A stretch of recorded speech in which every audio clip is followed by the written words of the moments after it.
Hello everyone, good afternoon. This is third lecture of probability. जैसा कि आपको probability की डेफिनेशन में बता दिया था, ठीक है ना। एक्सियोमेट्रिक एंड क्लासिकल। एक्सियोमेट्रिक मतलब real valued function which whose range lying between 0 to 1 in close interval, right है कि नहीं, रियल वैल्यूड फंक्शन। और क्लासिकल मैंने बताया तुम्हें, मैथमेटिकल तुमने ऑलरेडी पढ़ रखा है कि तुम कोई एक्सपेरिमेंट कर रहे हो, रैंडम एक्सपेरिमेंट, उसमें से कोई इवेंट है, उस इवेंट के फेवरेबल आउटकम्स कितने और total number of outcomes of a random experiment, मतलब टोटल पॉसिबल, मतलब सैंपल स्पेस में कितने आउटकम पॉसिबल है, that is known as probability with ratio. Okay, so I think ये तुम्हें समझ में आ गया होगा, ठीक है ना। तो अब कुछ क्वेश्चंस डिस्कस करेंगे और उसके बाद पर एक टॉपिक होता है odds in favour and odds in against, ठीक है ना।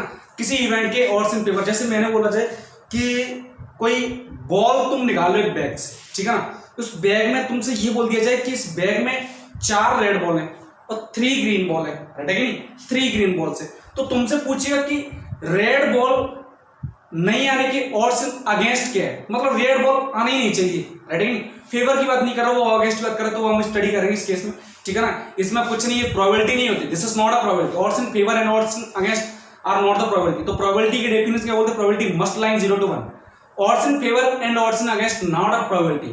तो ये वैल्यू 0 से ग्रेटर ही होगी या 0 से ग्रेटर, 0 के इक्वल और ग्रेटर देन 1 भी हो सकती है, ठीक है ना। तो this is not a probability, this is just a ratio होता है, ठीक है ना। तो ये समझना है, ठीक है ना। आई होप तुम्हें समझ में आ रहा होगा व्हाट आई वांट टू से, ठीक है ना। तो ये चीज तुम्हें समझते चलना। तो कुछ डेफिनेशन और पढ़नी है, तो और उसके बाद कुछ क्वेश्चन निकाल लेंगे आज हम, ठीक है ना। तो स्टार्ट करते हैं, राइट है कि नहीं। तो लिखना odds against and odds in favour. Odds against बहुत इंपॉर्टेंट टॉपिक है, against and odds in favour, odds in favour, right है कि नहीं, कोई दिक्कत, ठीक है ना। ये समझना, टॉपिक का नाम है odds against odds in favour, इसी में एक सब टॉपिक है। तो जैसे late consider E is an event from the sample space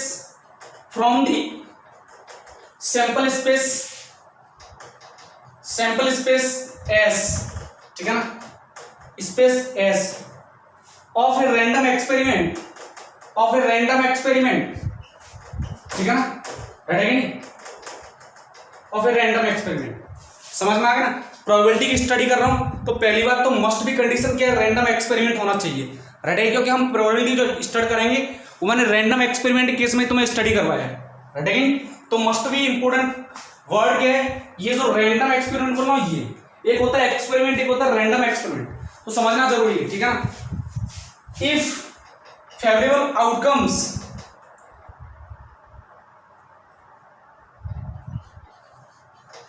outcomes of event E आप एन ई, ठीक है ना, ये बोल दिया, right again. And non favourable outcomes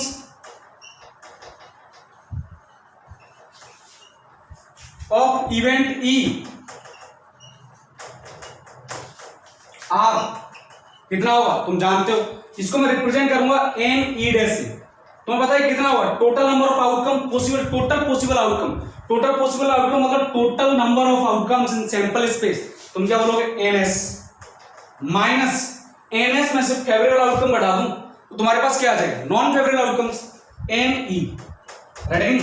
अब निकालते हैं odds in favour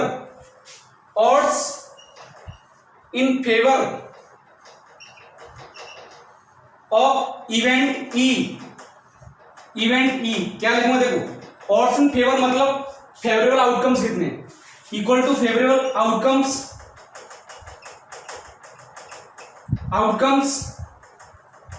divide by non favourable outcomes,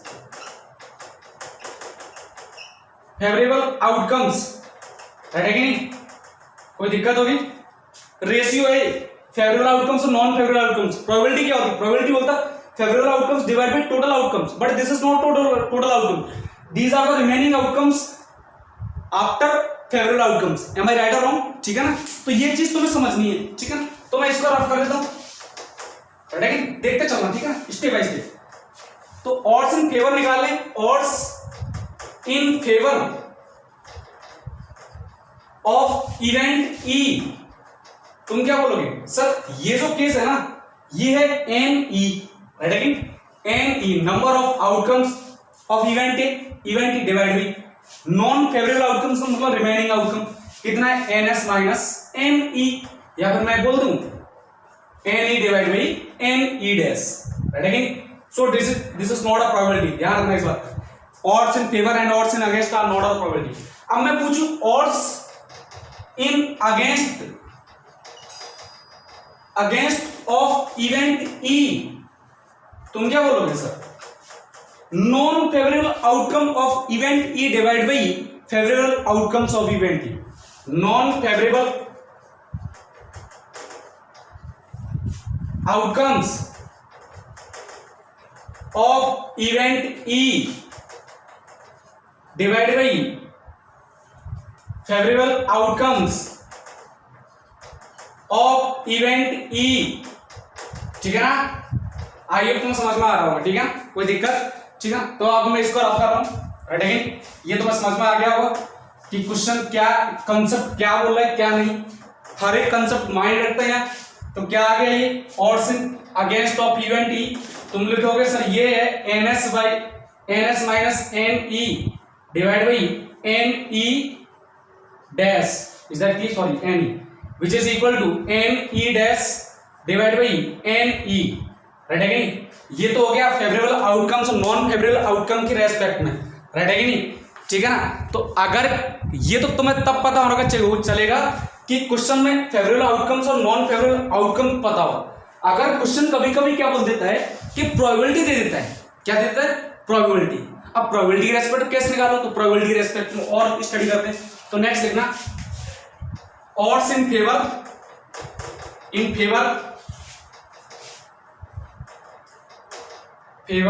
जो भी है, odds in favor and odds in against when probability of event E is given, is that clear or not, probability given हो तब कैसे निकालना हो। तो पहले मैं बात करता हूं odds in favour of event E, तुम क्या लिखोगे sir, N S, sir odds in favourable outcomes divide by non favourable outcomes, बोले तो एन एस माइनस एन। अब प्रोबेबिलिटी निकालनी विद रेस्पेक्ट टू प्रोबेबिलिटी, तो मैं एक काम करता हूं, इसको है ना N E divide by N S कर देता हूं न्यूमरेटर एंड डिनोमिनेटर में, तो N S by N S, is that clear, minus देखो ध्यान से N E divide by N S, right है कि नहीं, कोई दिक्कत होगी। तो यहां से आ गया ऑड्स इन फेवर, तुम क्या बोलोगे, of event E, this is the probability of event E, total favorable outcomes divided by total outcomes, तो probability of event E divided by this is 1 minus probability of event E and 1 minus probability of event E, मैंने बताया था last class में PE plus PE dash, तुम्हें ध्यान होगा equal to 1 होता है, मतलब किसी इवेंट की probability and the sum of probability of an event and its complementary event कितना होता है, तो दिस इज PE डैश आएगा, 1 minus PE will be PE dash, तो probability of event E divide by probability of event E dash, is that clear not. तो ये तुम्हें समझ में आ गया होगा व्हाट द क्वेश्चन मार्क, ठीक है ना। हर एक चीज की स्टडी का ध्यान रखना, राइट है कि नहीं, स्टेप बाय स्टेप चलना है, ज्यादा कुछ खास नहीं है, राइट है कि। नेक्स्ट और स्टडी देखता हूं एक बार, ठीक है ना। अब मैं बात करता हूं odds in against, odds in against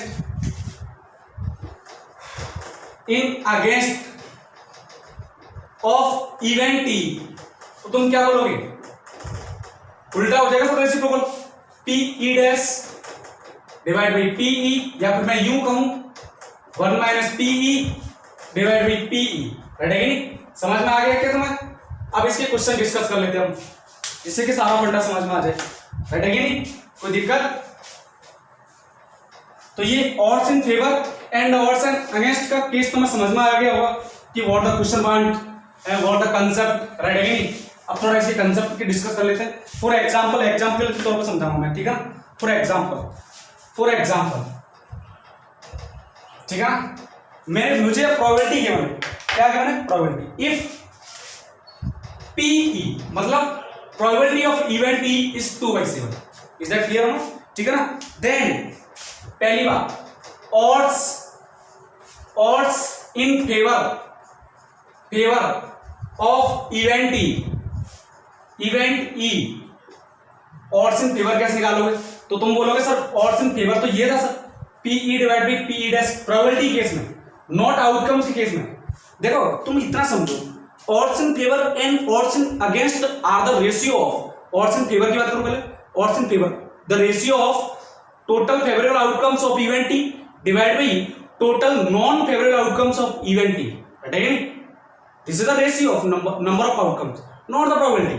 यहाँ पर मैं बोलूँ कि ratio of probability of event E divided by probability of its complementary event, ये complementary event है क्या, तो तुम बोलोगे sir E equals to favorable outcomes odds in favor कितना आ गया, this is 2/7 divided by हाँ जी PE dash 1 minus PE, यही आएगा। तो तुम बोलोगे 2/7 divide by 1 minus 2/7 and this is equal to 5/7, so answer is 2/5। This is odds in favour. तो तुम बता सकते हो odds in against of event E, तो तुम क्या बोलोगे, PE dash divide by PE, ठीक है ना, ये फंडा आएगा क्या। तो PE डैश कितना आ रहा है तुम्हारा, तो बताइए होगा, P डैश आ रहा है 2/7 divide by 5/7 divide by 2/7, this is 5/2, this is odds in favour and odds in against, okay.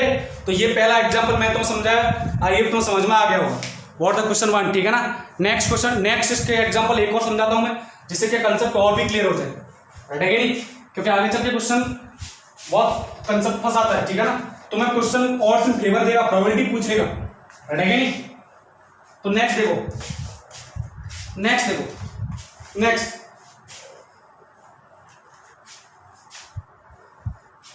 odds in against of event, question देखना, if odds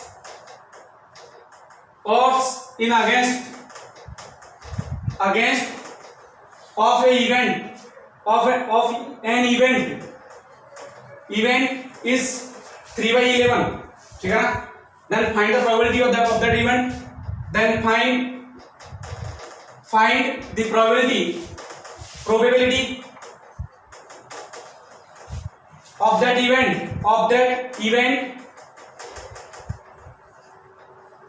odds in against ये भी फाइंड करना है, and probability of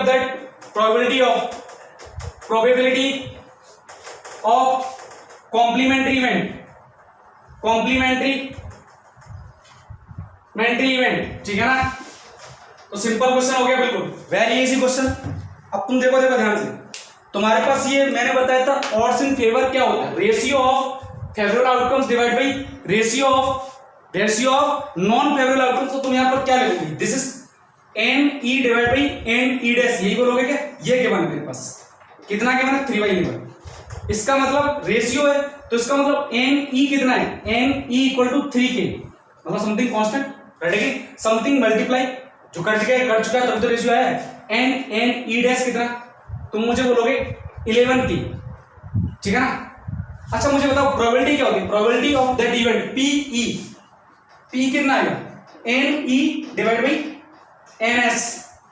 अब NS कितना आएगा, NS equal to NE plus favourable outcomes plus non favourable outcomes, इन सब का सम तो क्या होगा, NS होगा। तो NS कितना होगा, अब तुम्हें NS दिख रहा है sir, this is 3K, this is 11K, तो 14K। तो from here probability of event T बोलो कितना, this is 3K divide by 14K, so probability कितना आ गया, 3/14। अच्छा कॉम्प्लीमेंट्री इवेंट की प्रोबेबिलिटी, तो मैं यहां से कॉम्प्लीमेंट्री इवेंट की प्रोबेबिलिटी आ जाएगी सर 1 माइनस इसका 1 माइनस PE, यही आता है कि, और 1 माइनस पी, पी कितना है 3/14, राइट है कि नहीं, तो 3/14 1 माइनस 3/14 आंसर आ गया 11/14।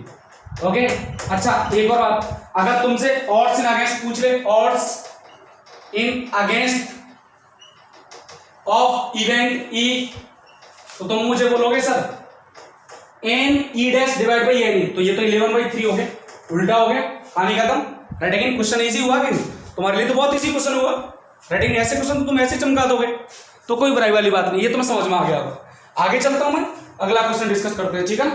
अब प्रोबेबिलिटी पे चलते हैं, प्रोबेबिलिटी क्वेश्चन डिस्कस करते हैं, ठीक है ना। तो मैं इसको हटा देता हूं, अब थोड़ा रेडी हो जाओ, अपनी कमर बांध लो, ठीक है ना। अब हमें उड़ान भरनी है, राइट है कि नहीं। I think you are ready, ठीक है ना।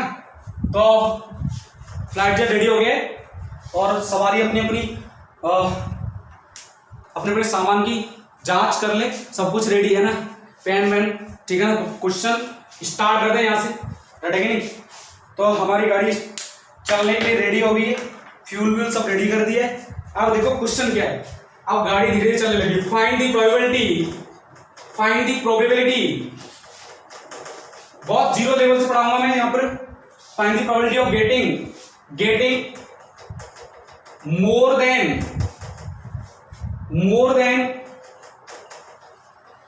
than 7 when two dice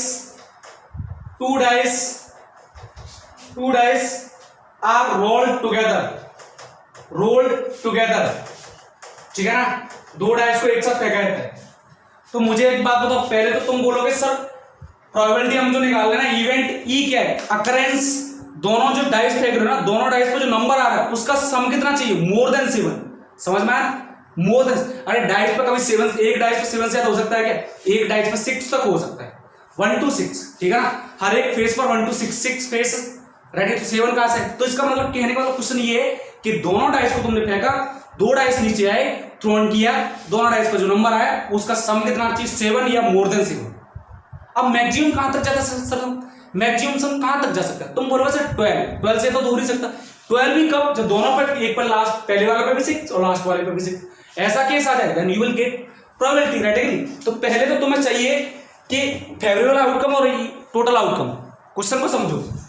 probability क्या होता है ऑफ दैट इवेंट की, कि पहले तो तुम्हें चाहिए फेवरेबल आउटकम और टोटल आउटकम चाहिए। अब टोटल आउटकम के जाऊंगे, टोटल आउटकम देखो सर, पहले केस, पहले डाइस पर 1, सेकंड डाइस पर 1, पहले डाइस पर 2, सेकंड डाइस पर 1, पहले डाइस पर 3, 6, यहां से 4, उसके बाद 5, उसके बाद 6, ठीक है ना। ये पहले डाइस का नंबर, ये सेकंड डाइस का नंबर, ये पहले डाइस का सेकंड, पहले डाइस पर 2 आ जाए, फर्स्ट डाइस पर 1 आ जाए, 2 आ जाए, समझ गए ना आप, 2 to 6, राइट है कि नहीं। मैं जी बिल्कुल आराम समझो, कोई दिक्कत नहीं। 3 पे 1 अप टू 6, फर्स्ट डाइस पे 3, राइट है कि नहीं, कहां तक, 6 तक, पहले डाइस पे 6, 1, फर्स्ट डाइस पे 6, सेकंड डाइस पे 2, डॉट डॉट डॉट लास्ट 6 तक। और कोई केस आउटकम पॉसिबल है, नॉट पॉसिबल। तो एनएस कितना आ गया, तुमने बोला 36, एनएस कितना आ गया 36। अच्छा जी, ये तुम्हें समझ में आ गया होगा, इसको मैं रफ करता हूं, ठीक है ना। अब इसमें से वो वाले आउटकम निकालने हैं जिनमें सम, जो जैसे 2 नंबर आ गए, ये 1, 4 आ गया, तो इनका सम कितना 5, वो नंबर निकालोगे जब सम 7 या 7 से ज्यादा आ जाए, ठीक है ना। तो 7 या 7 से ज्यादा कैसा है, इसको मैं रफ करता हूं, एनएस तुम्हारे पास आ गया। तो सम देखो 7 कैसे कैसे आ सकता है, पहले 7, 8, ये तो लिखिए मैंने 7, ये तो लिखिए सम ऑफ नंबर, सम, ठीक है ना। ये आउटकम, टोटल आउटकम समझना है। यहां से मैं थोड़ा इंडेक्स बना देता हूं, थोड़ा ये समझ में लिया है। पहला केस में लिए 7 कैसे पॉसिबल है सर, एक के साथ 6 आ जाए, 6 का 1 आ जाए, 2 केस ये पॉसिबल है, पहले के एक के साथ 6 है, 6 का पहले डाइस पे 1, सेकंड डाइस 6, पहले डाइस 6 का सेकंड डाइस पे 1 हो सकता है, 2 आ जाए, 5 आ जाए, और ये भी आ जाए 5, 2, राइट है कि नहीं। और एक ये भी तो सकता है, 3 आ जाए, 4 आ जाए, 4 आ जाए, 3 आ जाए। और कोई केस पॉसिबल है क्या, और case not possible, other cases are not possible. तो ये केस कितने आ गए, ये आ गए 3 और 3 6, राइट है कि नहीं। नेक्स्ट, अब अगर सम आ जाए 8, तो 8 सम आने के लिए केस क्या आ गया, पहला केस एक तो ये दिख रहा है, दोनों पे 4 4 आ जाए, राइट है कि नहीं, समझ में आ गया। दूसरा केस, हो सकता है पहले पर 2, दूसरे पर 6, 6 2, ठीक है ना। तीसरा केस पहले पर 5, उसके बाद 3 5। अदर केस में तुम्हें दिख रहा है क्या 7 1 1 7, लेकिन 7 तो होता ही नहीं, तो 5 और 6 तक जा सकता हूं मैं। अगर 4 से 3 से नीचे आ सकता हूं मैं, 3 से नीचे अगर 6 आएगा, राइट है नहीं, इससे नीचे नहीं जा सकते तुम। अच्छा 9 तक आ सकता है क्या, तुम बोलोगे 9 केस में। 9 का केस कैसे कह सकते, देखो 9 का केस 4 के साथ 5 आ जाए, पहले 6 के साथ लेते हैं, 6 के साथ करते हैं, 6 के साथ 1 आएगा, मतलब किसी एक डाइस पे 6 आ जाए और दूसरे डाइस पे 1, तो सम 6 नहीं है, 9 नहीं आ रहा, 7 तक आ रहा है, ठीक है ना। फिर उसके बाद 6 का 2 आ जाए, पहले डाइस पर 6 या सेकंड डाइस पर उसके 2 आए, तो सम कितना आ रहा है, वो हमारा ऊपर हो चुका है। ये दोनों केस। अब कौन सा बचा 6 का 3, तो 3 6 6 3, और कोई केस पॉसिबल है 6 का, नॉट पॉसिबल। नेक्स्ट 5 के साथ ओनली यही केस पॉसिबल, 4 5 4 4 5, राइट है नहीं। और कोई केस पॉसिबल 4 के साथ हो गया, 3 के साथ हो गया, 2 वाला केस है, यही केस है। तो ये कितने हो गए 6, ये कितने हो गए, ये वाला केस हो गए 1 2 3 4 5, ये कितने हो गए 4। नेक्स्ट अब तुम्हें चाहिए 10 के 2 ही केस पॉसिबल है, एक तो आ गया 5 5, 10 पॉसिबल है, एक आ जाएगा 4 6, एक आ जाएगा 6 4, ठीक है ना, और कोई केस पॉसिबल नहीं है, तो ये केस कितने हैं 3। नेक्स्ट 11 के लिए 2 ही केस, 5 6 6 5, कितने हैं 2। लास्ट वन 12 के लिए एक ही केस 6 6, ठीक है ना। तो इसकी प्रोबेबिलिटी कितनी है, probability of getting 7 number, sum getting 7 number, 6 by favourable outcome 6, total outcome 36, probability of getting sum 8, तो P8, अरे उसने बोला गेटिंग मोर देन 7 है 7, गेटिंग मोर देन, अच्छा 7 नहीं चाहिए तुम्हें, 7 नहीं चाहिए, 7 बढ़ा देना, भले इसको लिखा रहना पर इसकी प्रोबेबिलिटी नहीं चाहिए मुझे। उसने बोला मोर देन 7 से ज्यादा, तो P8 से चाहिए। इसका कितना है 5/36, यहां देखो 9 का कितना 4/36, गेटिंग सम 9 तो कितना 4/36। अच्छा गेटिंग सम 10, P10 बोलो कितना 3/36। अच्छा गेटिंग सम है 11 तो कितना 2/36, और गेटिंग कितना 1/36। बट मुझे चाहिए सबका सम, क्योंकि मोर देन तो सम में आ रहा है 7, तो टोटल प्रोबेबिलिटी देन प्रोबेबिलिटी बोलो कितना आ गया, तुमने बोला 5/36 प्लस 4/36 प्लस 3/36, 9 12 12 14 15/36, ये तुम्हारा आंसर है। सम कर लेना, ठीक है ना, इज दैट क्लियर नॉट, ठीक है ना, सम करना ऐड करना है, कोई दिक्कत। This is the actual total probability of getting some more than number 7 when you are throwing 2 unbiased dice, okay. तो क्वेश्चन समझ में आ गया, ये क्वेश्चन शायद तुम्हारा 10th क्लास में क्या हुआ है, तो बिल्कुल 0 लेवल से चलना है, ठीक है ना। आगे चलते हैं,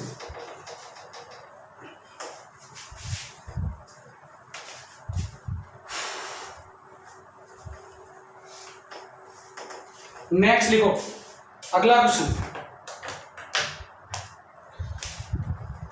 A card is drawn, question समझना, a card is drawn at random from a pack of 52 cards, from a pack of cards, ठीक है ना। What is the probability,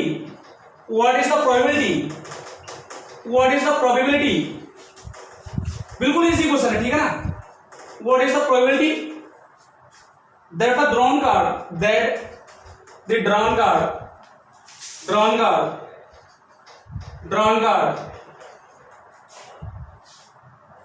is neither a heart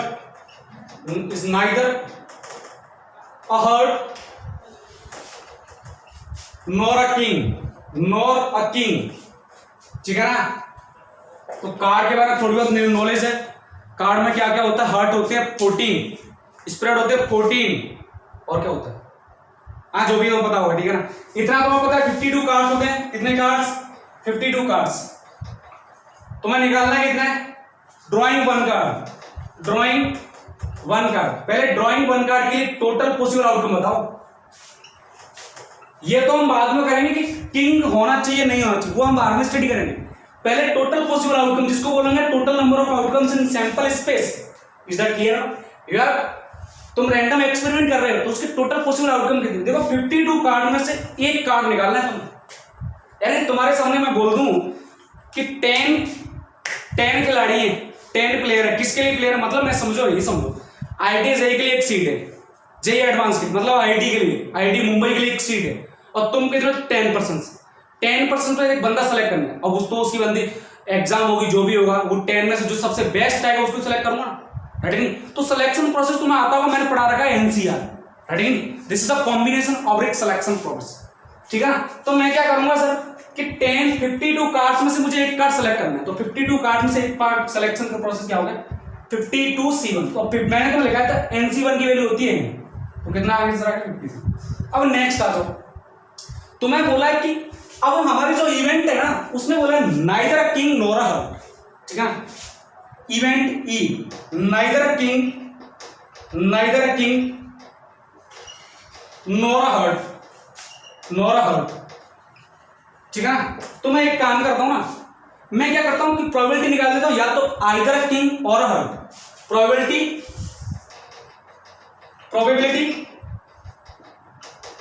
getting of appearing, probability of drawing card either a hurt or a king। तो पहले तो ये बताओ total possible outcome क्या होगा? तुम बोलोगे देखो पहली बात तो हर्ट कितने होते हैं? हर्ट होते हैं 14। किंग कितने होते हैं? 14 हर्ट्स। इसमें एक किंग कौन सा है? 1 king of heart, am I right wrong? हर एक किंग 4 टाइप के होते हैं, जानते हो ना? 4 टाइप के किंग, हर एक टाइप में ये हर्ट में एक किंग होता है। तो रिमेनिंग किंग कितने? 3 प्लस 3 किंग। तो पहले तो ये इवेंट की वो निकालो। इस इवेंट को मैंने मान लिया ई डैश मानूंगा ना, क्योंकि मैंने ये चाहिए neither king nor a heart. तो इसका उल्टा मतलब आइदर किंग और हर्ट मतलब इसका अपोजिट का मतलब कॉम्प्लीमेंट्री इवेंट, तो मैंने इसको बोल दिया ई डैश। तो यानी कि number of event in E dash कितना आ गया? तुमने बोला सर टोटल कार्ड हमारे पास 17 हो गया ना, 17, और हमें कितना चाहिए? एक ही तो कार्ड निकालना है, तो 17 में से एक सेलेक्ट करोगे तो आंसर कितना है? 17। But the probability of event E dash मतलब probability of getting or drawing a card either a heart or a king. मुझे क्या चाहिए? या तो हार्ट या फिर किंग चाहिए, तो उसकी प्रोबेबिलिटी क्या है? Total favourable outcome divide by total favourable outcome divide total possible outcome, ठीक है ना? समझ में आ गया तुम्हें? अब मुझे उल्टा चाहिए इसका, neither a king nor a heart, ठीक है ना? सो द प्रोबेबिलिटी ऑफ, यहां लिखा हूं, so the probability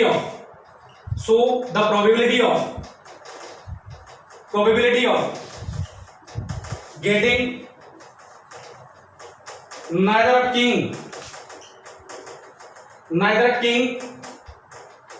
nor a hurt। अच्छा मुझे बता टोटल प्रोबेबिलिटी कितनी? 1, मतलब हमें क्या पूछा? PE, तो टोटल प्रोबेबिलिटी 1, हमें मिलेगा 1 माइनस PE डैश, और PE डैश कितना?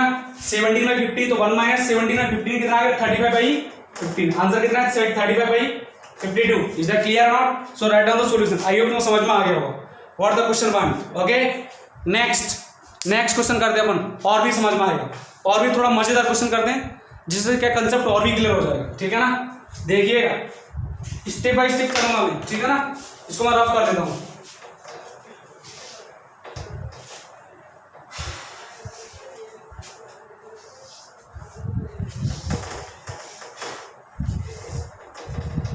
देखो फटाफट से क्वेश्चन लिखना। ए डिटरमिनेंट, जिसको डिटरमिनेंट के बारे में नहीं पता वो इस क्वेश्चन को नहीं कर पाए। Determinant is chosen at random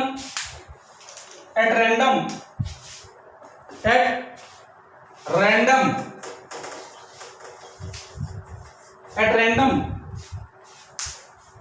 from the set of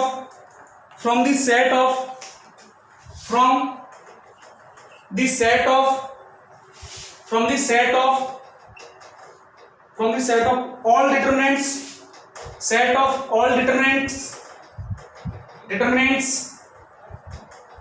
ठीक है ना, of order 2 नहीं, 2 order मतलब 2 columns and 2 rows, नहीं, order 2 with elements 0 और 1, मतलब 2/2 की डिटरमिनेंट है ना, उसमें जो एलिमेंट होगा या तो 0 होगा या 1 होगा, और कोई पॉसिबल नहीं है, ओनली, नहीं, find the probability that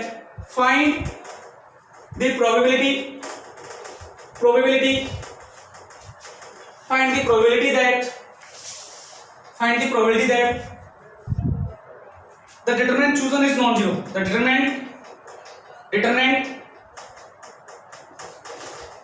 chosen is non-zero.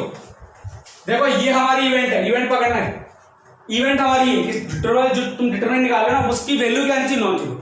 और सैंपल स्पेस क्या है, सेलेक्टिंग अ डिटरमिनेंट ऑल पॉसिबल डिटरमिनेंट, वो क्या है हमारा सैंपल स्पेस। तो पहले सैंपल स्पेस लिए एनएस तुम निकालोगे, पहले एनएस निकाल लेते हैं, उसके बाद हम बाकी इधर वर्क करेंगे, क्योंकि एनएस बहुत जरूरी काम है, ठीक है ना, स्टेप बाय स्टेप चलना है। तुम ध्यान से देखो, एनएस के लिए मैंने मान लो मैं डिटरमिनेंट मेरा ये फंडा है ABCD, ठीक है ना, और हर एक एलिमेंट ABCD, तुम ध्यान से देखो, हर एक एलिमेंट के पास 2 ही चॉइस है, ईच एलिमेंट है 2 चॉइसेस, 0 या फिर 2, 0 फिर या फिर 1, 0 या फिर 1, 0 या फिर 1, यही केस पॉसिबल है, ठीक है। अच्छा सर, अब मुझे बताओ, इसके पास 2 चॉइस, या तो 0 या 1, इसके पास 2 चॉइस, इसके पास 2 चॉइस, इस एलिमेंट के पास 2 चॉइस, ठीक है ना, चॉइस तो तुम्हें पता चल गया, सिलेक्शन प्रोसेस तुम आ गया। अब मुझे बताओ, अब इसमें परम्यूटेशन लगाना या फिर कॉम्बिनेशन, तुम बोलोगे परम्यूटेशन, क्योंकि हर एक एलिमेंट का अरेंजमेंट करना है, अगर किसी एलिमेंट का अरेंजमेंट नहीं किया तो डिटरमिनेंट नहीं होगी, 2/2 ऑर्डर की डिटरमिनेंट नहीं होगी। अब तुम्हें क्या करना पड़ेगा, यहाँ पर अरेंजमेंट करना पड़ेगा। सर एक बात बताओ, विदाउट अरेंजिंग 2 और बाकी अदर को मैं अरेंज कर दूं तो क्या डिटरमिनेंट पॉसिबल है, नहीं है, ये भी अरेंजमेंट चाहिए, इसको हटा दूं मैं तो क्या डिटरमिनेंट है, नहीं है ना, तो फिर मैं क्या बोलूंगा, ये चाहिए। विदाउट अरेंजिंग बी क्या डिटरमिनेंट पॉसिबल, नॉट पॉसिबल। तो यानी कि इस पूरे डिटरमिनेंट को कंप्लीट करने के लिए हर एक एलिमेंट का होना जरूरी है, all the work must be, होना ही चाहिए। If you want this work, this whole work, और इस होल वर्क के लिए ईच एंड इंडिविजुअल वर्क का होना जरूरी है। तो इसके लिए फंडा क्या है, इसके लिए फंडा इस वर्क का भी होना जरूरी, इसके लिए भी, ये भी, इसका मतलब चारों वर्क का होना जरूरी, और चारों वर्क का होना जरूरी, मल्टीप्लिकेटिव फंडा। Then you will is 2 × 2 × 2, this will be 16, तो एनएस कितना आया, 16। अब आते हैं किसकी वाली, अब बात कर रहे हैं ये रही कहानी, choosing a non zero determinant. तो मुझे एक बात बताओ, पहले डिटरमिनेंट की वैल्यू निकाल दो, उसको मैं बोल देता हूं डिटरमिनेंट ए, राइट अगेन। तो यहां से तुम डिटरमिनेंट ए की वैल्यू निकालोगे तो कितना आएगा, AD - BC, ठीक है ना, समझ में आया। अच्छा जी, तो AD - BC का केस बताना है, और ये सब क्या आना चाहिए, नॉन जीरो। तो इसका देखो नॉन जीरो केस 2 ही पॉसिबल है, या तो कैसा आ जाए, non zero case, non zero, या लिखा मैं non zero case, non zero value. अब नॉन जीरो वैल्यू कैसा आएगा, देखो अगर ये 1 और ये 1 तो 0 आएगा, ठीक है ना, इन दोनों का प्रोडक्ट मैक्सिमम बना सकता है, क्योंकि दोनों वैल्यू, अगर दोनों कब आएगा, जब दोनों क्या 1 1, और जब दोनों क्या 1 1, ठीक है ना, तब ये 1 - 1 0 आएगा, अदरवाइज हमेशा क्या आएगा, नॉन जीरो आएगा। तो ओनली एक ही केस पॉसिबल है, जब ये क्या हो जाए 1 1 हो जाए, तब ये नॉन जीरो। देखो अब इसका नॉन जीरो केस कैसे बताऊंगा, तो पहला केस नंबर 1, AD कितना आ जाए 1 एंड BC कितना आ जाए 1, 0, नॉन जीरो नहीं है केस की वैल्यू, तो ये केस पॉसिबल है। A कितना होगा 1, D कितना होगा 1, सुनते चलना। अच्छा, यहां से 2 केस मुझे मिलेंगे, कैसे मिलेंगे, 2 नहीं 3 मिलेंगे, 3 कैसे, ये प्रोडक्ट 0 आना चाहिए। अगर मैं B को 1 रख दूं, सी को 0 रख दो, प्रोडक्ट 0 है क्या? और अगर मैं बी को 0 रख दूं, सी को 1 रख दूं, और अगर B equal to 0, C equal to 0, समझ में आ गई बात? तो यहां से ये डिटरमिनेंट कितने मिल गए? 3। ए और डी यहां पर फिक्स हैं, जो भी चेंज है वो यहां कितने डिटरमिनेंट? 3, बैठेगा नहीं? अब आ जाओ इधर, दूसरी बात यहां से, अच्छा यहां से अगर एडी 0 आ जाए, ये भी तो 0 हो सकता है, अगर ये 0 तो इसको 0 नहीं आना चाहिए, अगर 0 हो गया तो 0 माइनस 0 0 आ जाएगा, तो फिर BC कितना आएगा? 1 आएगा।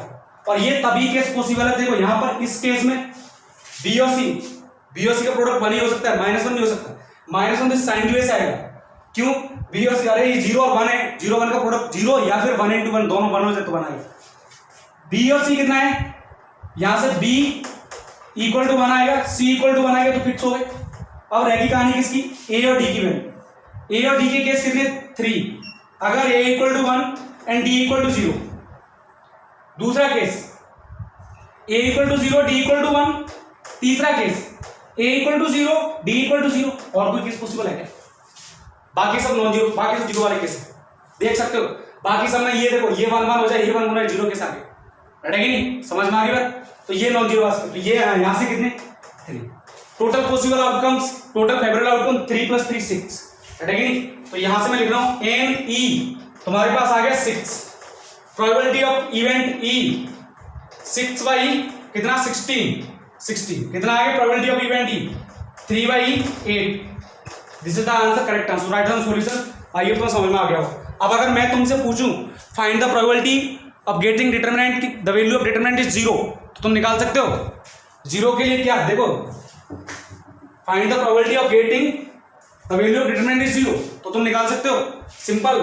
नॉन जीरो कितना है? नॉन जीरो वाली डिटरमिनेंट इज 6, तो बाकी रिमेनिंग 0 वाली, और 0 वाली कितनी होगी? 10 होगी, तो 10/8, 10/16, 5/6, 5/8 इज द करेक्ट आंसर, ठीक है ना?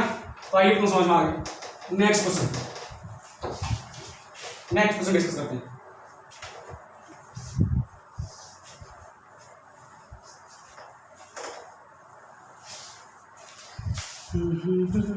मैं थोड़ा देख लूं मेरा वीडियो कितना हो गया।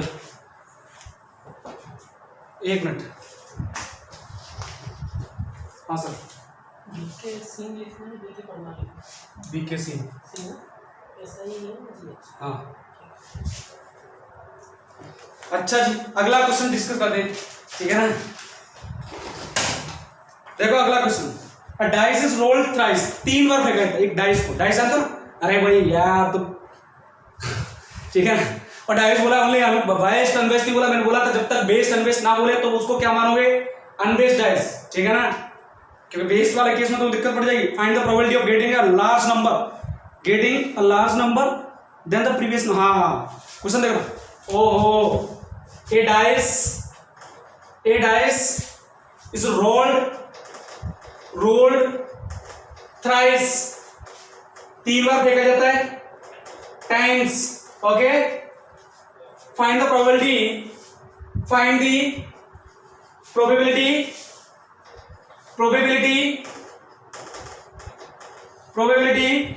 of getting a large number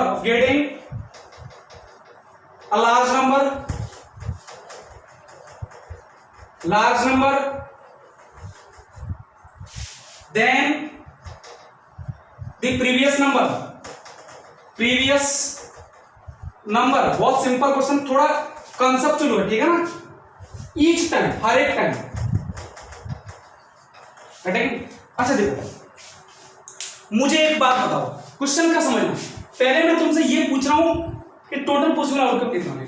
3 बार एक डाइस को फेंक रहे हो, तो 6 × 6 × 6 36, सॉरी 216, तो पहले तो एन टोटल पॉसिबल आउटकम तुमने बोला 6 × 6 × 6 33 216। अब आते हैं इवेंट ई के बारे में। इवेंट ई सब सोचो, अगर तुम्हारा पहली बार तुमने डाइस फेंका, ठीक है ना? पहली बार तुमने कोई डाइस फेंका, ये हो गया फर्स्ट टाइम। सेकंड टाइम तुम फेंकोगे तो सपोज करो 2 आ गया, इससे लार्ज चाहिए, और थर्ड टाइम फिर से ज्यादा लार्ज चाहिए, राइट? यहां तक तो चलो ठीक है, लेकिन सपोज करो फर्स्ट टाइम पे तुम्हारा नंबर आया 4, कितना है? नंबर आया 4, ठीक है? सुनते चलना। तो फिर फर्स्ट टाइम क्वेश्चन बहुत मजेदार है, फर्स्ट टाइम पे आया 4, सेकंड टाइम पर 5, सेकंड टाइम में कितना आएगा 5 नहीं, इसको ऐसे नहीं 5 4 तक हो जाएगा। सपोज करो फर्स्ट टाइम पे आ गया 5, ये समझो फर्स्ट टाइम पे, क्योंकि 4 तक देखो 4 तक आ गया, 1 से 4 आ गया, 1 से 4 कोई नंबर फर्स्ट टाइम पे आ गया तो सेकंड टाइम पे उससे number large number possible, third time पे पॉसिबल। जैसे फर्स्ट टाइम पे 4 आ गया तो सेकंड टाइम पे उससे लार्ज नंबर 5 पॉसिबल है कि ठीक है ना। उसके बाद थर्ड टाइम पे 5 नंबर से भी लार्ज पॉसिबल है, 6 पॉसिबल, लेकिन 6 वाला है, लेकिन मुझे 3 बार फेंकना है, ठीक है ना।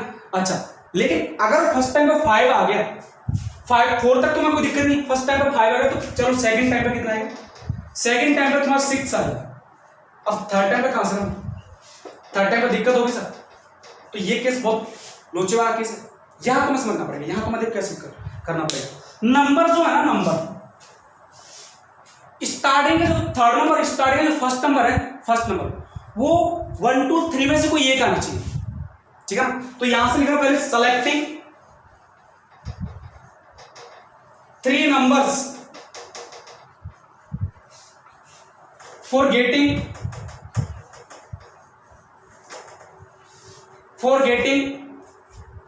large number in next turn, तुम अगर ऐसा करोगे ना, देखो जैसे तुमने स्टार्टिंग के 3 या 4 नंबर्स को एक सेलेक्ट कर लिया, उसके बाद 2 तुम्हें बच गए 5 6, तब मुझे पता है जैसे 4 तक आया, ठीक है ना, तो नेक्स्ट टाइम मुझे पता है 5 ही आना चाहिए, 6 नहीं। फर्स्ट टाइम तुम्हारा 5 आ गया, 4 आ गया, तो नेक्स्ट टाइम तुम्हारा 5 आना चाहिए, 6 नहीं आना चाहिए।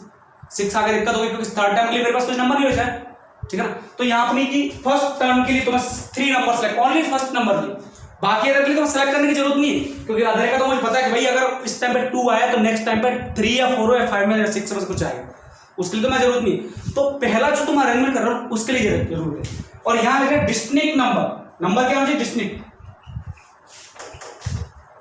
डिस्टिंक्ट नंबर क्यों सर? अरे मुझे एक बात बताओ, तुमने डाइस फेंका 1 आया तो नेक्स्ट टाइम पे 1 आ जाएगा क्या? नेक्स्ट टाइम 1 नहीं आएगा। तुम 3 ही बार तो डाइस फेंक रहे हो, 3 ही बार तो फेंक रहे हो, 3 बार डाइस के लिए तुम्हें 3 नंबर सेलेक्ट करने पड़ेंगे, बस ओनली इतना सा केस है। ये तुम्हारा क्या है, एन ई, ठीक है ना, एन ई, ये तुम्हारा इवेंट ई, तो एन ई सिंपल, समझ में आया ना।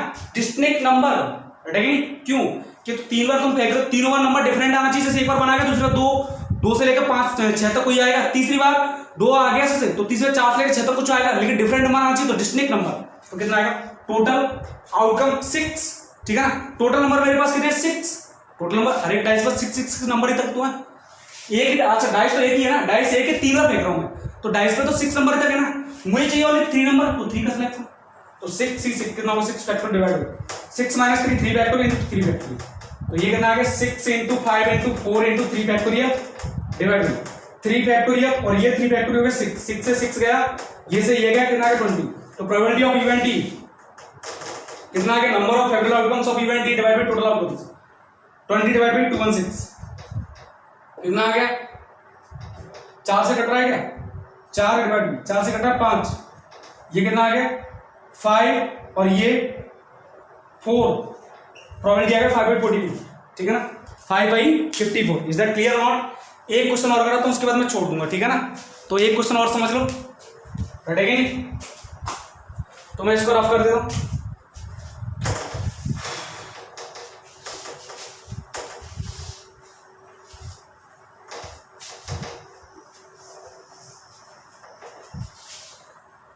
देखो आप आ गया, an integer is chosen at random, an integer is chosen at random, ठीक है ना, random and squared, ठीक है ना। find the probability that the last digit of the square, that the last digit of the square कितना है 105, 1 और 5। तुमने कोई नंबर सेलेक्ट किया, अच्छा एक बात दो, एन इंटीजर चूजन, लेकिन इंटीजर के बारे हमें ये नहीं पता कहां तक इंटीजर, अब एनएस कैसे निकालो? ये तो बात की बात है कि इसके लास्ट डिजिट 1 to 5 है, ठीक है ना। अब तुम सोच में तो यहां पड़ गए, इसको तो इवेंट को तो बाद में निकालेंगे, पहले यहां देखो सर ये